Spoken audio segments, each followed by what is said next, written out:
Hindi po laging fantasy ang pagnegosyo.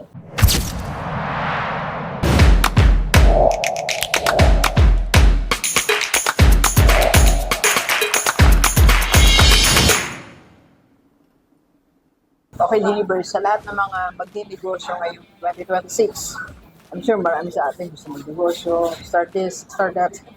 Ayan ang pangarap natin. Pero, I want you guys to really analyze this. Meron kasi tayong tinatawag na business reality and business fantasy. Yung business fantasy kasi natin, yung nakikita natin o yung perception natin na pag may negosyo ka, una-una, marami kang pera. Pangalawa, masaya. Pangatlo, makapag-travel ka. Pangapat, mabibili mo lahat ng gusto mo. Panglima, is an easy life, madaling buhay, pwede mo, you can do what you wish for, you can buy what you want. That's business fantasy. Yes, alam niyo ako, nabiktima din ako ng business fantasy. Naisip ko din noon na, that's why I resigned. Nag-resign ako 2019. Meron akong business fantasy. So, ang fantasy ko is, mag-resign ako, simulan ko lahat ng seminars ko, magtatayo ako ng office, mag-alakbay ako sa iba't ibang probinsya, sa Manila, magtutok ako sa stage, marami akong clients, nagkukoach ako sa mga big companies.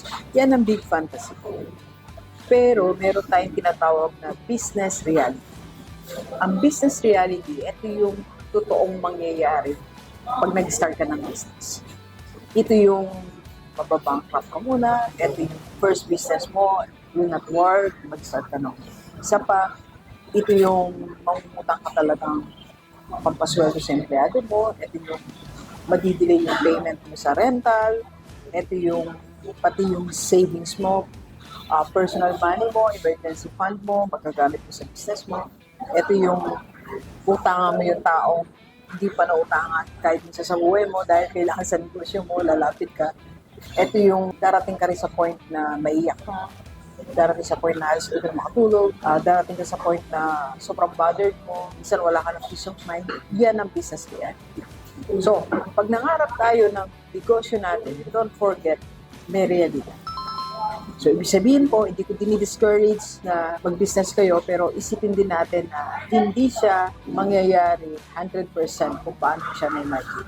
Going back, no, sabi ko nga, I used to be a principal, so nag-resign tayo, thinking everything will work well, pero imagine, after I resigned few months, nagkaroon ng pandemic. So yun na, that's the start of the hardest journey of my life. Doon na nagsimula ang lahat. Pero good thing, syempre, hindi naman tayo pawabayan ni Lord, and nag-pivot lang tayo ng konti. Okay, so sa ating po lahat, Universe, hindi po laging fantasy ang pagnegosyo. May reality. Kaya ito, advice ko to, vlog ko to, hindi lang para sa mga gustong magnegosyo, kundi para din sa mga may negosyo. Lalo sa mga vloggers na nagnegosyo, sa mga content creator, sabihin din natin mga business reality.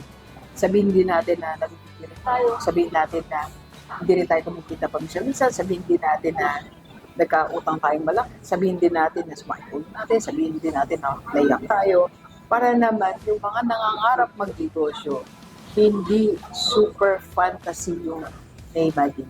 Alam niyo ako, most of my vlog sinasabi ko talaga, my biggest mistakes, mga baditong decisions, wrong partnership, marami po akong mistakes sa pagnegosyo. Ngayon lang din tayo natuto completely 100. Hindi pa nga 100%. Meron pa tayong mga 80% pa lang to. So 20% we might commit mistakes again. Hindi natin alam. Pero at least nandun na tayo sa majority, tama na yan. Okay? So yan ang advice nito. Let's go. Kami po tayo.